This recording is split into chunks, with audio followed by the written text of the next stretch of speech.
Good morning twelfth class student. तो बेटा, आज जो आप टॉपिक देख रहे हैं, atom as a magnetic dipole. It means कि एक एटम जो है किसी भी सब्सटेंस का, वो भी एक मैग्नेट का काम करता होगा। मैग्नेटिक डाइपोल मीन्स मैग्नेट, उसका भी एक नॉर्थ पोल होगा, उसका भी एक साउथ पोल होगा। जहाँ जिसे हम कह सकते हैं कि एक करंट लूप होगा, है ना। एक लूप है, इसमें करंट होगा, वो भी एक स्मॉल मैग्नेट का काम करेगा, है ना। तो कोई अगर मैग्नेट होगा तो उसका मैग्नेटिक डाइपोल मोमेंट भी होगा। तो इसे पढ़ने से पहले मैं आपको थोड़ा सा रिवाइज करवाता हूँ। आपने पढ़ा हुआ है इलेक्ट्रिक डाइपोल, है ना। तो थोड़ा सा इसे फिर आप दिमाग में लाइए और बिल्कुल इसी इलेक्ट्रिक डाइपोल की नॉलेज को आप मैग्नेट फील्ड, क्योंकि ये इलेक्ट्रिक फील्ड के साथ डील कर रहा है, और जब इसी नॉलेज को आप जर्नलाइज करेंगे मैग्नेट फील्ड पे, तो आपको बिल्कुल इस टॉपिक की समझ आ जाएगी। तो इलेक्ट्रिक डाइपोल क्या है, आपने देखा था इक्वल एंड अपोजिट चार्ज, है ना, having some gap between them. तो दोनों चार्ज के बीच में हम गैप 2L क्यों लेते थे? क्योंकि जो भी डिस्टेंस लेना था आपने, इस सेंटर से लिया जाता था। इट मीन्स नेगेटिव चार्ज और सेंटर का डिस्टेंस L, पॉजिटिव चार्ज और सेंटर का डिस्टेंस भी L। तो हमें किसी भी कैलकुलेशन में इजी रहेगा कि अगर हम टोटल डिस्टेंस को 2L ले, और जब हम इसे कहीं ज़रूरत बनेगी कि नेगेटिव चार्ज का डिस्टेंस, तो हम उस समय सेंटर से वो L और पॉजिटिव चार्ज का डिस्टेंस भी सेंटर से L रहेगा, तो वो बेटर रहेगा। इसी अगर ये इलेक्ट्रिक डाइपोल है, तो इसका मतलब हो गया, एक टर्म इसके साथ डील कर रही है इलेक्ट्रिक डाइपोल मोमेंट, जिसे आप पीस से डिनोट करते थे, और एक वेक्टर क्वांटिटी है, इसलिए मैंने इस पे एरो लिखा।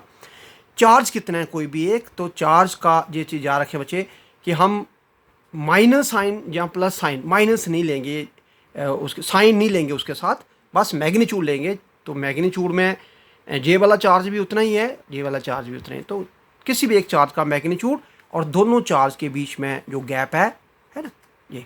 तो मैंने इस पर वेक्टर का साइन क्यों डाला? क्योंकि एक वेक्टर क्वांटिटी है, चार्ज तो एक स्केलर क्वांटिटी है, और दूसरी टर्म वेक्टर क्वांटिटी से प्रोडक्ट होगी स्केलर क्वांटिटी का, तभी तो वो वेक्टर क्वांटिटी बनेगी। और इन अदर वर्ड्स, ये इतना स्मॉल डिस्टेंस है दोनों चार्ज के बीच में, बिल्कुल छोटा गैप है, जिसे आप एक डिस्प्लेसमेंट ले सकते हैं। दोनों के बीच में हम जो भी डिस्टेंस ले रहे हैं, दोनों चार्ज के बीच में परपेंडिकुलर डिस्टेंस ले रहे हैं, और जिसे आप एक वेक्टर क्वांटिटी मान सकते हैं। अगर हम इसकी डायरेक्शन की बात करेंगे, तो डायरेक्शन इसका -4 से माइनस क्यू से प्लस क्यू की तरफ रहेगा, है ना। इट मीन्स इस तरफ डायरेक्शन रहा उसका, है ना। अगर हम इसके यूनिट की बात करेंगे, तो क्यू का यूनिट कूलम, और डिस्टेंस या जिसे हम डिस्प्लेसमेंट बोल रहे हैं, दो चार्ज के बीच का गैप, तो जिसे मीटर बोलेंगे। थोड़ा सा गैप डाल के लिखें, ताकि कभी हम ये नहीं पढ़ लें कि ये centimetre, this is not a centimetre, this is coulomb metre. अब इसी चीज़ को मैं लिखता हूँ इलेक्ट्रिक डाइपोल की जगह पे, मैं अब आ जाता हूँ मैग्नेटिक डाइपोल पर, है ना। तो मैग्नेटिक डाइपोल, सबसे पहले हम इस पे आ जाते हैं कि क्या देखा आपने, एक मैग्नेट, इसका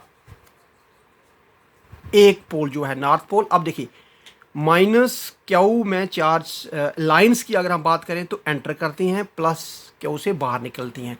ऐसे ही अगर मैग्नेट आपने पढ़ा, नॉर्थ पोल से लाइनें बाहर निकलती हैं, साउथ पोल में लाइनें एंटर करती हैं। तो बेटर है कि आप इस साइड, जैसे -Q रखा था, इधर आप साउथ पोल रखें, +Q इधर था, इधर मैं नॉर्थ पोल रखूँगा। अगर यहाँ पे आपको बोला जाए कि बोलिए मैग्नीट्यूड -Q का ज़्यादा है या +Q का, तो एक जैसा मैग्नीट्यूड है।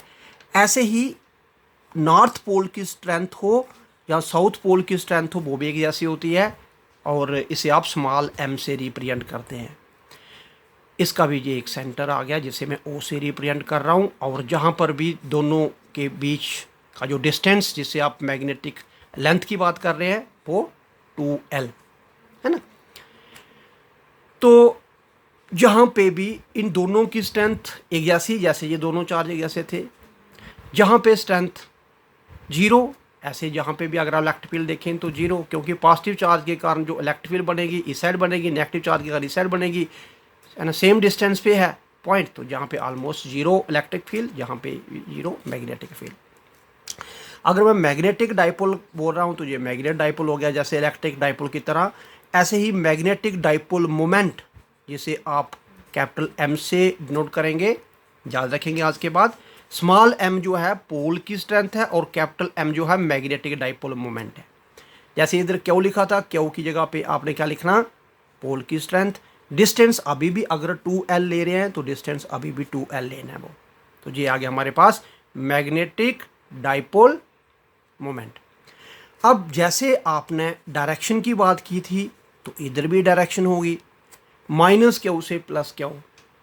तो याद रखिए माइनस क्यू की जगह पे आपने साउथ पोल बोलना, तो इसकी डायरेक्शन जो है साउथ टू नॉर्थ, मींस जो भी एम की डायरेक्शन होगी वो इस तरफ होगी, जैसे पी की।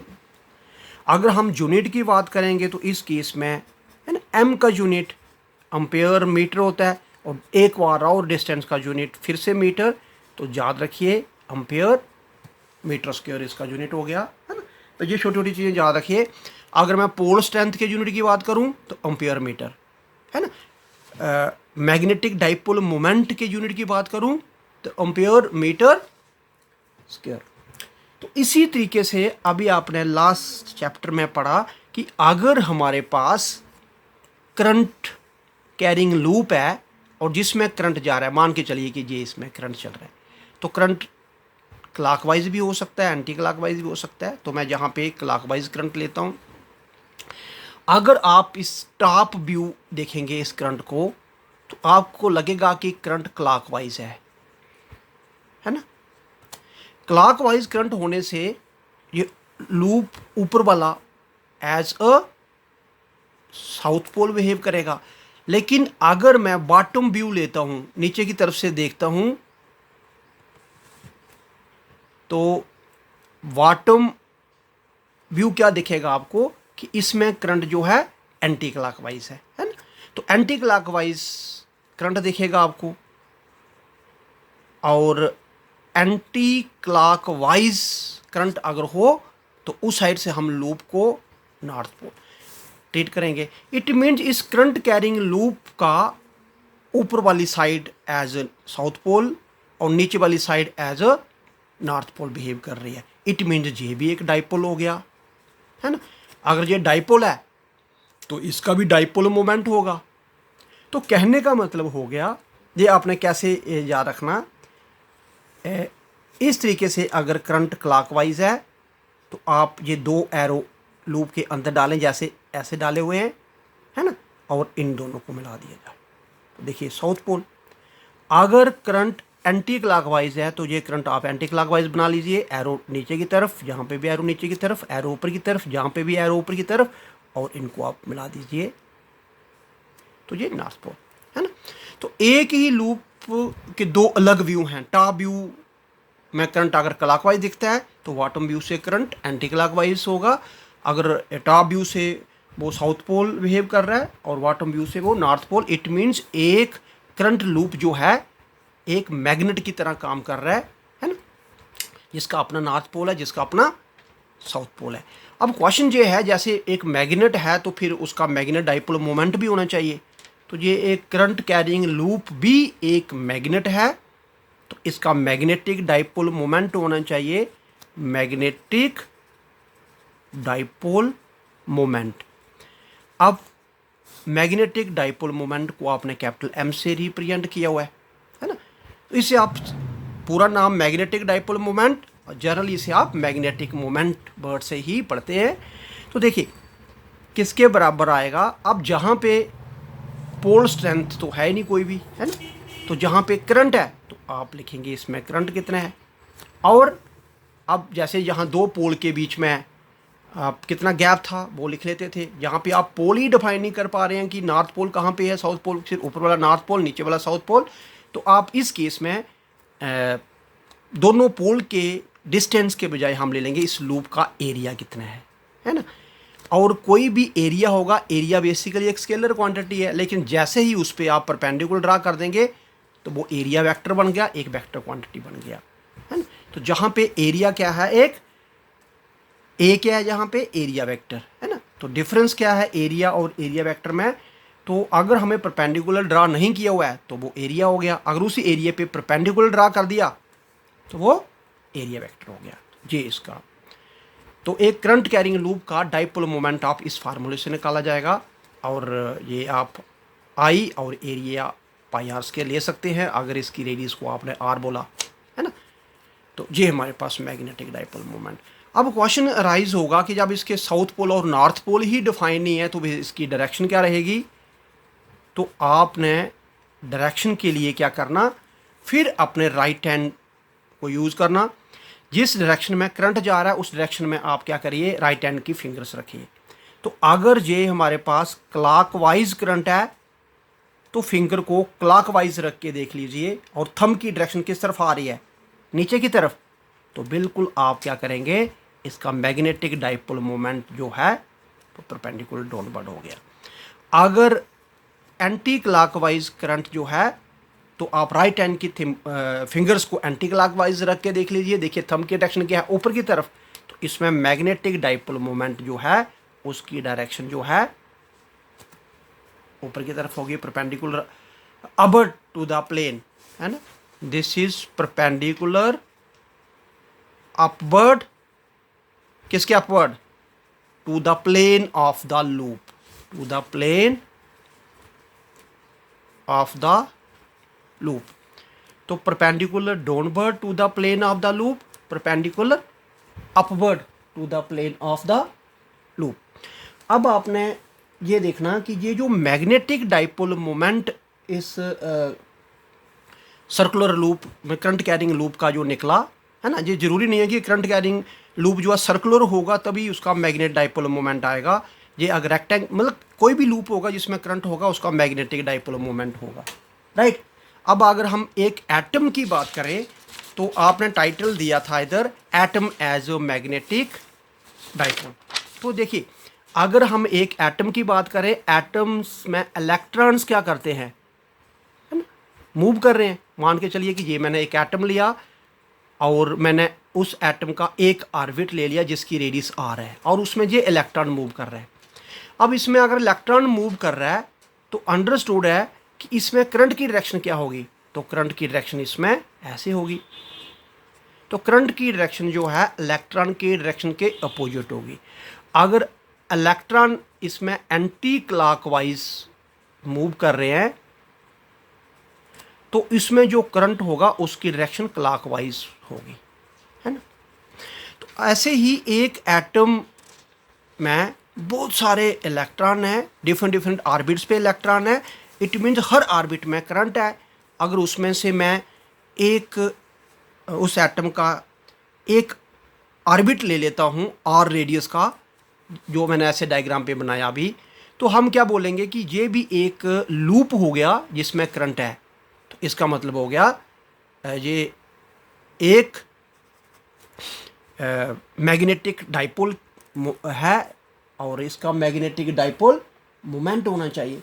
तो एक एटम जो है उसका मैग्नेटिक डाइपोल मोमेंट आपको अभी निकालना, और इस एटम के मैग्नेटिक डाइपोल मोमेंट के बेसिस पे सारी आगे की फिजिक्स मैग्नेटिज्म चलेगी। डिफरेंट मैग्नेटिक सब्सटेंस के बारे में हम पढ़ेंगे, है ना। तो अब क्वेश्चन हमारे पास क्या आ रहा है, हमारे क्वेश्चन आ रहा है कि हमें निकालना क्या है, हमें निकालना है मैग्नेटिक मोमेंट, जिसका पूरा नाम मैग्नेटिक डाइपोल मोमेंट है, magnetic moment of an atom. अब जहाँ पे ध्यान से सुनना मैं क्या बोल रहा हूँ, अगर हम डिफरेंट ऑर्बिट्स लेते हैं तो डिफरेंट ऑर्बिट्स का एरिया डिफरेंट हो जाएगा।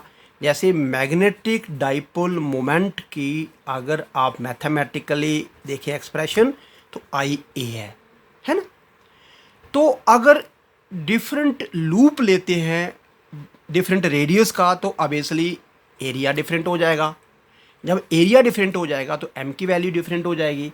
इसलिए एक पूरे एटम को बहुत सारे स्मॉल बहुत सारे ऑर्बिट्स में डिवाइड किया गया है, और हर एक ऑर्बिट जो है एक लूप की तरह बिहेव कर रहा है और उसका एक अपना मैग्नेटिक मोमेंट होगा। तो पूरे एटम्स के अंदर बहुत सारे सर्कुलरी लूप हैं और हर एक लूप का मैग्नेटिक मोमेंट होगा, और पूरे एटम का मैग्नेटिक मोमेंट क्या आ जाएगा, पूरे एटम का मैग्नेटिक मोमेंट आएगा। सभी मैग्नेटिक मोमेंट को आप क्या करेंगे, सम करेंगे तो पूरे एटम का। तो पहले आप क्या करेंगे, एटम का एक ऑर्बिट का मैग्नेटिक मोमेंट निकालना चाहते हैं, तो m equal to I A square हो जाएगा। तो अब मैं यहाँ पे क्या लिखता हूँ, आई तो ठीक है, ए स्केयर मैंने कर दिया पाई आर स्केयर, है ना। तो सबसे पहले मुझे आई निकालना है। आई होता है चार्ज अपॉन टाइम, तो चार्ज इलेक्ट्रॉन की बात होगी तो मैं ई ले लेता हूँ, टाइम के लिए मैं टी लिख लेता हूँ ई। टाइम अगर हम बोलें तो डिस्टेंस अपॉन वेलोसिटी होता है, तो डिस्टेंस पूरे लूप का distance that is circumference upon velocity, velocity ऊपर चला जाएगा जी। तो आई की वैल्यू मैं इधर पुट करता हूँ, तो हमारे पास एम क्या बन जाएगा, आई की जगह आ गया E V upon 2 pi R into pi R square. Pi और पाई कैंसिल, आर और आर कैंसिल, तो एम हमारे पास आ जाएगा, ये 1/2 बचेगा नीचे, ई वी आर, एक आर बच जाएगा। तो इसे इक्वेशन 1 लिखता हूँ मैं। अब बोर क्या बोलता है, ये आपने पढ़ा होगा कि बोर कहता है कि ऐसे तो एटम के अंदर बहुत सारे ऑर्बिट हैं, लेकिन हर ऑर्बिट में इलेक्ट्रॉन नहीं है ना। इलेक्ट्रॉन कुछ सेलेक्टेड ऑर्बिट के अंदर ही है, किसका, जिसका भी एंगुलर मोमेंटम कितना निकलेगा, NH अपॉन 2 पाई होगा, उसी में ही इलेक्ट्रॉन होगा। एंगुलर मोमेंटम होता है MBR NH अपॉन 2 पाई। ये आप याद रखें, केमिस्ट्री में पढ़ा होगा, अभी भी हमें एटम एंड न्यूक्लियाई के टॉपिक में पढ़ना है कि जैसे चार्ज की कोई भी वैल्यू नहीं होती, चार्ज एक डिस्क्रीट फॉर्म में होता है ना, क्वांटाइजेशन ऑफ चार्ज आपने पढ़ा। ऐसे ही एंगुलर मोमेंट भी क्वांटाइज्ड होता है, हर ऑर्बिट में इलेक्ट्रॉन नहीं होता, और हर ऑर्बिट इलेक्ट्रॉन उसी ही ऑर्बिट के अंडर होगा जिसका एंगुलर मोमेंटम जो है इस वैल्यू से मैच करेगा, है ना। तो हमें यहाँ पे देख रहे हैं वी आर चाहिए, तो मैं यहाँ से वी आर निकालता हूँ, NH अपॉन 2 पाई, और ये वाला एम आई इधर ले आता हूँ। ये वैल्यू मैं इक्वेशन 1 में पुट करता हूँ अभी। तो देखिए इक्वेशन 1 क्या बन जाएगा, ये है 1/2, ये तो ई बी आर की वैल्यू क्या पुट कर दी हमने, NH अपॉन 2 पाई एम। जब इसको हमने कंबाइन किया तो ये बन गया NEH, 2 और 2 4 हो गया, 4 पाई एम। तो एक एटम का मैग्नेटिक मोमेंट जो है वो इस फार्मूले से बन रहा है, और n की वैल्यू यहाँ 1 2 3 सो ऑन है ना। तो ये है, बाकी इसकी डायरेक्शन मैं बता चुका हूँ। यहाँ सबसे छोटी वैल्यू n की क्या है, 1। तो मैं अगर n की वैल्यू 1 पुट करता हूँ तो m की क्या निकल जाता है, EH अपॉन 4 पाई एम। ये क्या है, ये सबसे लीस्ट वैल्यू, सबसे छोटा वैल्यू है किसका, मैग्नेटिक डाइपोल मोमेंट का। इससे छोटा वैल्यू, जैसे हम बोलेंगे ना सबसे छोटा चार्ज इलेक्ट्रॉन का चार्ज है स्टेबल फॉर्म में, ऐसे ही इससे छोटा वैल्यू जो है m का पॉसिबल नहीं है। बाकी सारे इसमें कांस्टेंट है, E कांस्टेंट है, H कांस्टेंट है, पाई कांस्टेंट है, M कांस्टेंट है, सिर्फ n की वैल्यू चेंज हो रही थी, और n की सबसे छोटी वैल्यू 1 है, तो मैंने n की सबसे छोटी वैल्यू ले ली 1। तो ये जो m की वैल्यू निकली EH upon 4 pi, least value of magnetic dipole moment, उसका एक पर्टिकुलर नाम है, जिसे बोला जाएगा बोर मैग्नेटन, MAGNETON। तो इसकी वैल्यू होती है कोई, इसकी वैल्यू क्या है, जब आप E की वैल्यू पुट करेंगे, H की वैल्यू पुट करेंगे, 4 की वैल्यू पुट करेंगे, पाई की वैल्यू पुट करेंगे, और M की वैल्यू पुट करेंगे, तो ये वैल्यू आपने याद रखनी। इसकी वैल्यू निकलेगी 9.27 10 की पावर -24। बाकी M का यूनिट तो आपने निकाला हुआ है, ए मीटर स्क्वायर, है ना। तो ये आप टॉपिक याद रखिए, मोस्ट इंपॉर्टेंट टॉपिक है। अब सिर्फ इसी की नॉलेज के बेसिस पे हम क्या करेंगे, एक सब्सटेंस को क्लासीफाई करेंगे कि उसका नाम क्या हो सकता है, और डिफरेंट डिफरेंट उसकी प्रॉपर्टी बनेंगे, डिफरेंट डिफरेंट उसका बिहेवियर बनेगा। Thank you very much.